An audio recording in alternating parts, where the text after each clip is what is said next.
Green, green. If only we use the same energy, where would they use bash each other online? If only we use the same energy, where would they use rant on social media? If only we use the same energy, where would they use banter on social media? If only we use the same energy, where would they use bash even politicians online? If only we use the same energy, come out, stand together, ask for our rights. I bet you, no nation in Europe will be greater than Nigeria because we have the resources.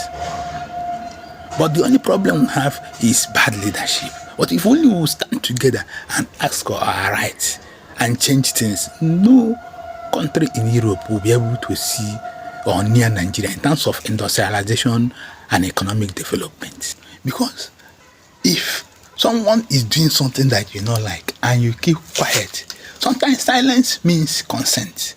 But if you tell the person this thing you are doing and you make the person understand that this thing you are doing, you don't really like it, and you will see that the person will stop. But when you keep silent, sometimes silent means consent. The person will continue to do the same thing even though they know it's wrong, but they will wait until you ask them to do the right thing. That is the way the world works. But sometimes I don't even blame them, because I think there is a higher power at play, mostly in Africa. Like in Cameroon, we know there is France. In Burkina Faso, France used to be there.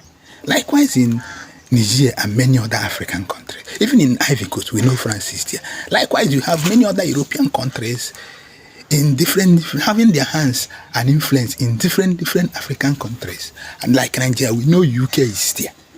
You understand? We even have France in Nigeria. You know, like Total is owned by France. We have different European countries saying what goes in different African countries. In fact, helping decide who becomes the leader and therefore who will do their bidding, indirectly or directly, sapping our resources underneath and taking them back to their country, developing their country while leaving us underdeveloped and impoverished. So we can force their hands if we come out and stand together and demand for our rights and stand on it and mean it. Force their hands to leave our resources and leave our leadership and decision-making process for us.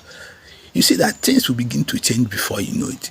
But if we continue with the status quo, where we have external influences determining who will be what in our countries and different other countries of Africa, you see, we'll never be able to see development. They will be, if we don't come out and force their hands, they will continue to install leaders and determine who does what. And they will continue to run our countries with laws that look like laws that you can use to run a company. And they will continue to run this country like their raw material industry.